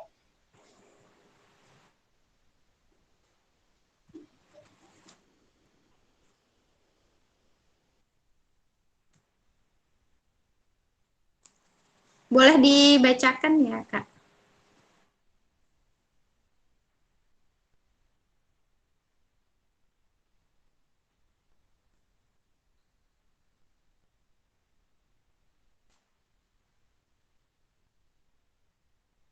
Mungkin dari aku deh Kak, ingin nanya. Oke. Ini Kak, soal perihal yang Miss Muslimah itu kan menurut Kakak tadi itu agak biru. Nah, gimana tuh Kak? Boleh dijabarin lagi? Oke. Terkait. Sedangkan kan sekarang itu Miss Muslimah itu banyak yang minat gitu. Ya. Baik, terima kasih untuk Norma ya. Banyak sekali versi-versi Miss di dunia ini. Miss World, Miss Universe, Miss Pariwisata, Miss Indonesia, bahkan Miss Muslimah. Sebenarnya gitu ya, konsep Miss itu tidak berangkat dari Islam. Dia berangkat dari atau muncul, ya kan coba kita perhatikan, beberapa tahun yang lalu belum ada yang namanya Miss Muslimah, baru tahun belasan gitu ya, sampai kemudian sekarang gitu ya, itu memang banyak sekali peminatnya. Karena ya tadi menggiurkan lah ya apa yang kemudian akan dia dapat ketika dia memenangkan kontes itu. Yang pertama, perempuan itu tadi ya kakak juga udah singgung ya di sini, bahwa ketika dia keluar rumah harus mengenakan hijab syar'i. Oke, katakanlah Miss Muslimah sudah berhijab syar'i ya. Hijab syar'i adalah gamis. Kalau di dalam Al-Quran, di dalam surah Az-Zariyat ayat 59, dan juga di dalam surah An-Nur ayat 31, itu tentang pakaian dan kerudung. Pakaiannya dia harus gamis gitu ya, bahasa kita sehari-hari itu kan menyebutnya gamis gitu ya. Itu dalam Al-Quran ya. Mungkin nanti ada teman-teman, oh nggak harus terusan gitu ya. Tetapi itu yang kemudian kakak pelajari di dalam Al-Quran, bahwa dia itu harus gamis. Kemudian dia kerudung itu harus menutup dada. Karena di dalam surah An-Nur ayat 31 itu harus menutup dada. Nah, perhatikan apakah ketika misalkan misnya itu sudah sesuai belum dengan apa yang menjadi ketetapan di dalam Al-Quran dalam berpakaian. Berikutnya, tidak tabaruj. Apa itu tabaruj? Dia berdandan berlebihan. Make up berlebihan gitu ya. Kemudian belum lagi nanti aksesoris, bling-bling mewah, wah. Sehingga tujuannya, Miss itu untuk apa? Dia menarik perhatian kan, supaya baik itu nanti audiens maupun juri itu melihat dia. Itu kan tujuannya, maka dia harus menampilkan yang terbaik gitu ya. Dari berpakaian gitu ya, kemudian belum lagi nanti dia adalah di atas panggung gitu ya, menampakkan keindahan dirinya.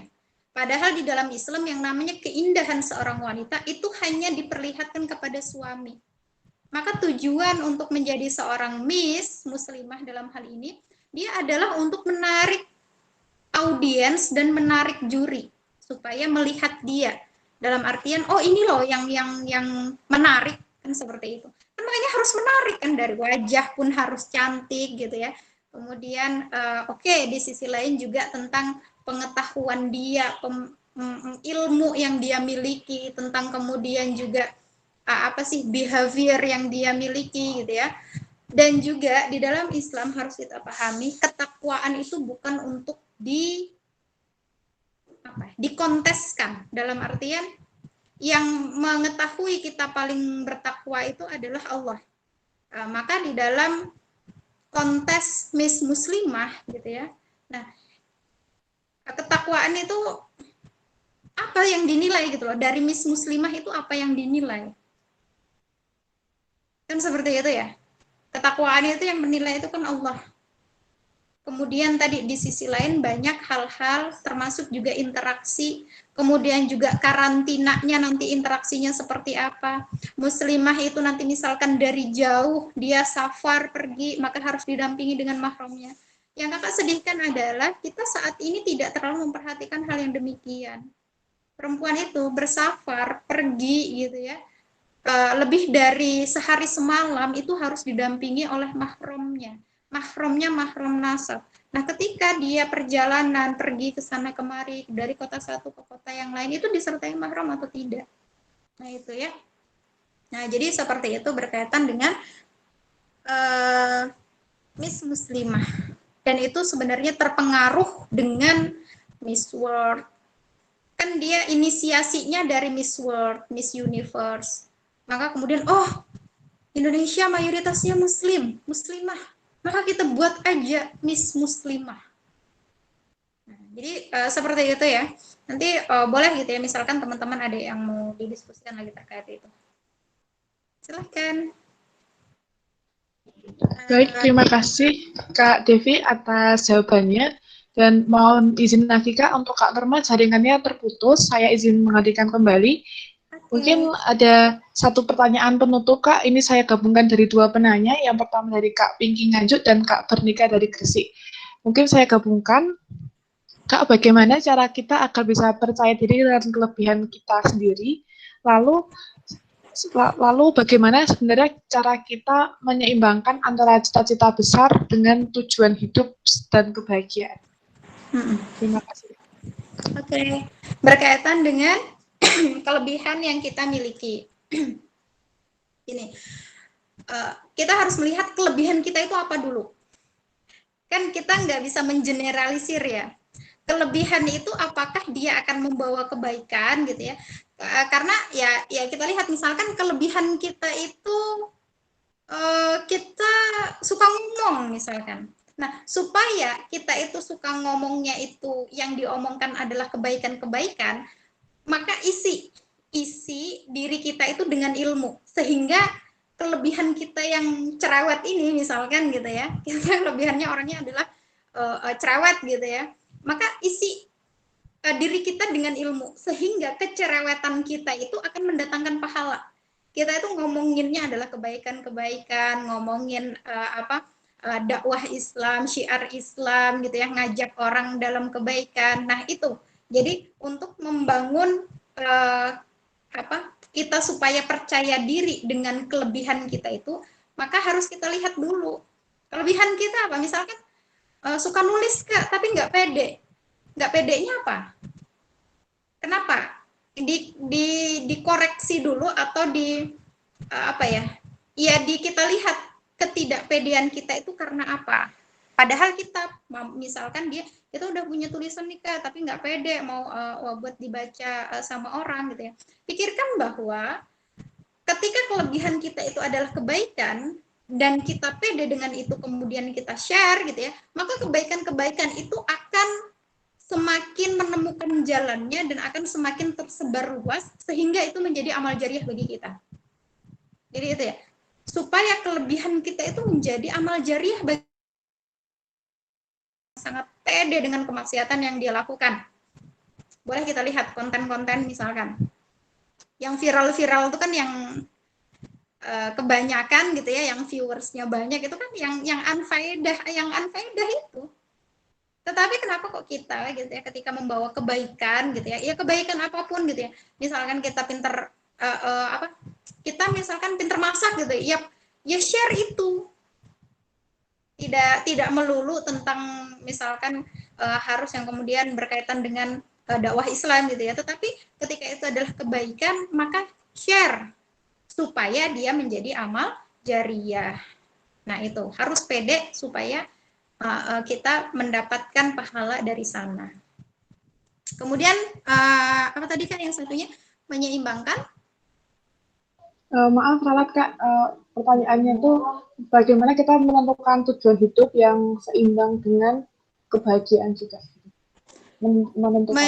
Menentukan tujuan hidup yang sejalan dengan kebahagiaan kita. Iya Kak. Pastikan dulu tujuan hidup kita itu apa. Kalau kita ditanya apa dong tujuan hidup kita? Di dalam Al-Quran Allah sudah menyebutkan tujuan hidup kita itu adalah apa? Beribadah kepada Allah, yang dimana beribadah itu nanti puncaknya adalah keridhaan Allah. Itu setiap muslim harusnya punya tujuan yang sama, tujuan hidup yang sama, ridho Allah. Maka ketika nantinya gitu ya, kita akan belajar supaya aku dapat ridho Allah itu gimana ya caranya.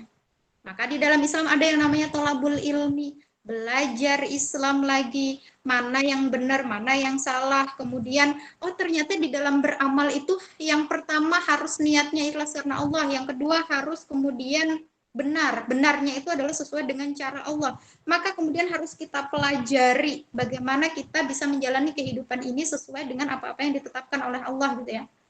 Nah, tujuan hidup kita itu harus jelas dulu. Untuk apa? Harusnya sebagai seorang muslim sudah clear fix tujuan kita di dalam hidup ini adalah untuk menggapai ridha Allah. Nah, kemudian ini sebenarnya balance dengan makna kebahagiaan bagi seorang muslimah. Bahwa makna kebahagiaan di dalam Islam itu bukan terletak kepada harta, bukan terletak kepada tahta, kedudukan, reputasi. Katakanlah misalkan orang kaya tuh kayaknya enak banget ya. Pernah nggak kita itu mikir, iya enak banget ya jadi Rafathar misalkan. Dia udah mak bapaknya kayaknya melintir gitu ya, hidupnya enak banget gitu ya, kayaknya enak deh. Ternyata belum tentu gitu ya. Jadi misalkan orang yang punya harta kaya, boleh jadi dia ternyata juga pusing mikirin bisnisnya itu ternyata dia dapatnya dari pinjaman. Kan banyak ya orang bisnis yang punya bisnis besar itu sebenarnya juga mereka punya hutang untuk membiayai bisnis dia. Jadi jangan dianggap orang-orang yang punya kekayaan itu kemudian ternyata bebas dari hutang, ternyata enggak juga gitu ya. Banyak yang dia itu bisnisnya sukses itu yang berasal dari hutang, yang kemudian hutangnya itu adalah semakin besar pinjamannya, kan untuk membesarkan bisnisnya, semakin besar pinjamannya, maka semakin besar pula cicilannya. Banyak mereka yang kaya-kaya itu susah tidur karena memikirkan bisnisnya, memikirkan hartanya. Banyak, padahal dia tidur di kasur yang empuk. Belum lagi kemudian orang yang populer misalkan. Apakah kita kira orang yang populer itu semuanya enak? Belum tentu. Jadi kita pikirkan makna kebahagiaan bagi kita itu kalau kita udah ngapain sih? Kalau kita itu udah dapat apa? Apakah tadi udah dapat harta yang banyak, kemudian kita bahagia, atau kemudian kita dapatkan reputasi, dapatkan popularitas baru kemudian kita bahagia? Apakah seperti itu? Atau kemudian apakah ketika kita itu telah mendapatkan misalkan suami yang versi ideal kita yang begini-begini, apakah itu kemudian makna kebahagiaan bagi kita? Ternyata makna kebahagiaan bagi seorang muslim itu adalah ketika, kembali lagi, ketika Allah ridho kepada kita. Balance antara tujuan hidup dan makna kebahagiaan. Itu ya. Sehingga ketika kita menjalani apapun cita-cita kita, kita menjalaninya itu dengan sekalipun misalkan, aku misalkan kuliah gitu ya. Kuliah, biaya tinggi, kemudian sudah bertahun-tahun mengeluarkan duit banyak gitu ya, kemudian ternyata akhirnya nggak kerja misalkan, ya dia nggak pusing. Nggak kerja misalkan sesuai dengan bidang dia, ya dia nggak pusing gitu ya. Apalagi perempuan itu sekali lagi tujuannya bukan untuk bekerja ketika dia menempuh pendidikan. Sayang sekali kalau hanya untuk bekerja, kalau hanya untuk mendapatkan materi.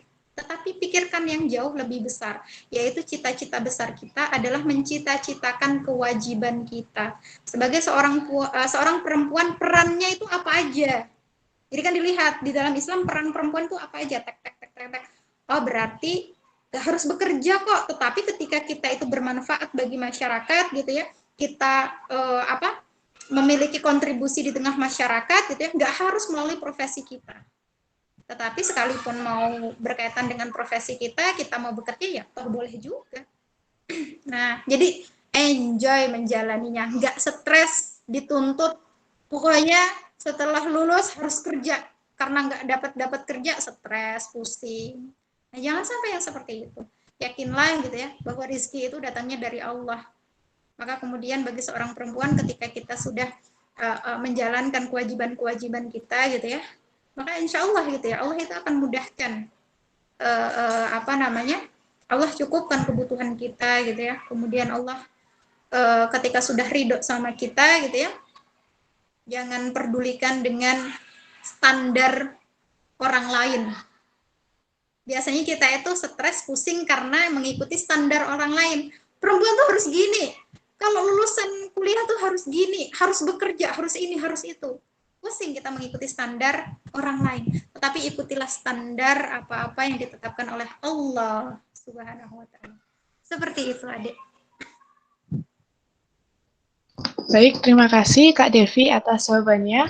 Mungkin ini juga menjadi pertanyaan penutup pada sesi sharing Nuha kali ini. Kalau dari saya sendiri, Masya Allah ya Kak, ya sangat membuka wawasan dan sangat memberi cek baru gitu kepada saya mengenai hadapan perempuan dan segala tantangan yang dihadapi begitu Kak. Insya Allah. Nah, mungkin sebelumnya Kak, dari kami, dari tim ada sedikit kenang-kenangan sebagai rasa terima kasih kami atas kesediaan Kak Devi mengisi sharing Nuha kali ini. Boleh operator untuk share screen?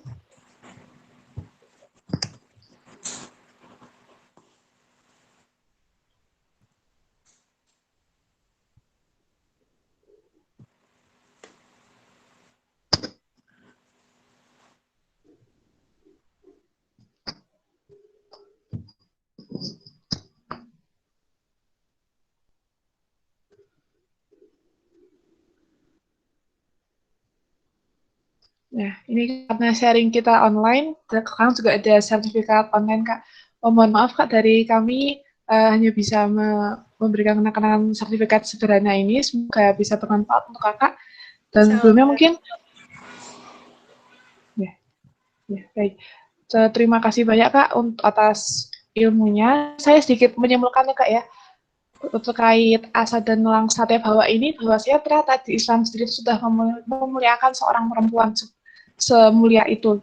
Dan kita sebagai perempuan, perannya adalah memaksimalkan peran kewajiban kita dengan mencita-citakan kewajiban kita sebagai wujud hidup kita untuk meraih kebahagiaan sejati, yaitu keridhaan Allah Subhanahu wa Ta'ala.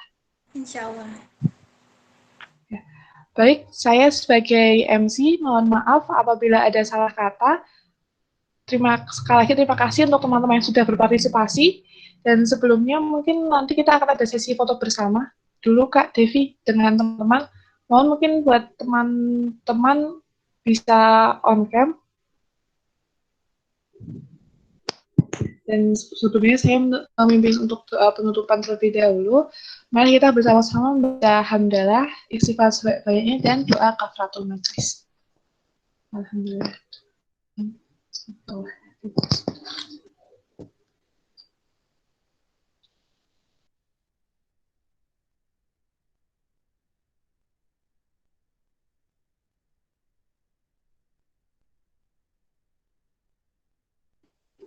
Alhamdulillahirrahmanirrahim, telah selesai sharing Nuha pada malam hari ini dengan tema asa dan langsa tiap hawa. Semoga ilmu yang disampaikan oleh Kak Devi dapat bermanfaat untuk kita semua dan masing-masing dari kita optimalkan peran muslimah di masyarakat. Baik Kak Devi, mungkin dan teman-teman bisa untuk on cam kita akan melakukan sesi dokumentasi. Sambil menunggu teman-teman on cam, boleh kepada tim untuk mengirimkan link kesan-pesan sharing Nuha pada malam hari ini.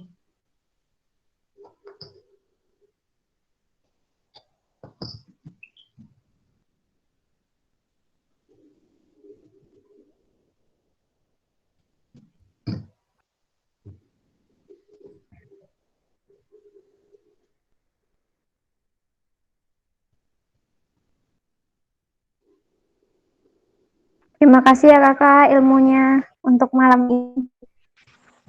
Sama-sama Fani. Kemarin ini ya, apa namanya, linknya dari Fani ya. Insya Iya Allah. kak. Udah lama ya ini join di Nuha. Kalau Fani baru kak, tapi kalau Nuhanya sendiri udah berjalan lama. Masya Allah. Meskipun dari berbagai daerah ya. Ya, rapatnya online. Tarafnya nasional dah. Nggak hanya di Kalsel. Ya, baik teman-teman, bisa on cam untuk melakukan sesi dokumentasi. Lalu sembari menunggu, boleh teman-teman untuk mengisi link pesan-pesan yang sudah dikirimkan oleh tim. Terima kasih.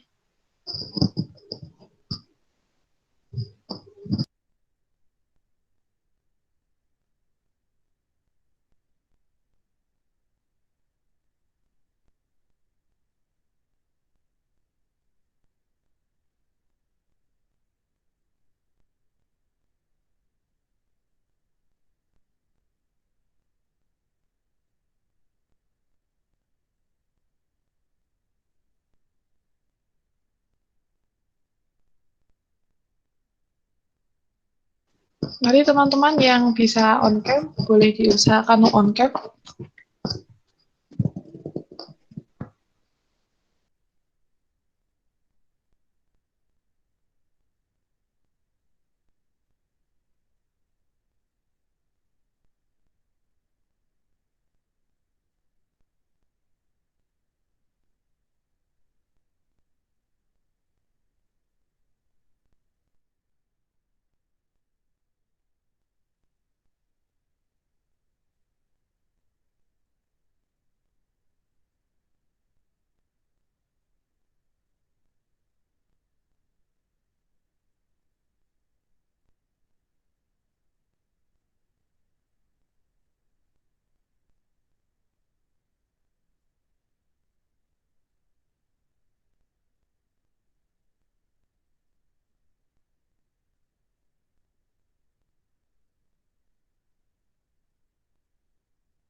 Baik teman-teman, Bismillah kita akan melakukan sesi dokumentasi. Boleh dari tim dokumentasi untuk mendokumentasikan. Izinkan saya untuk memandu aba-aba. 1, 2, 3.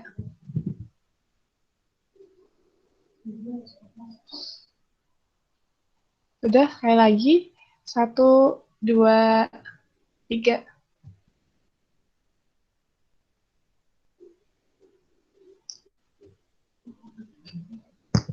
Baik, alhamdulillahirrahmanirrahim, sesi dokumentasi pada malam hari ini menutup acara sharing Nuha dengan judul Asa dan Langsa Tiap Hawa. Sekali lagi terima kasih untuk Nuha Squad yang sudah berpartisipasi pada malam hari ini, serta narasumber kita yang Masya Allah sudah sharing ilmunya, Kak Devi Malika Azhara. Semoga dapat menjadi amal jariah ya Kak, dan bisa menjadi bekal untuk kita semua sama-sama berproses menjadi seorang muslimah sejati. Baik, dari saya sekali lagi undur diri. Wassalamualaikum warahmatullahi wabarakatuh. Boleh untuk Assalamualaikum warahmatullahi wabarakatuh. Jazakallah khair, Kak. Pak Yaki.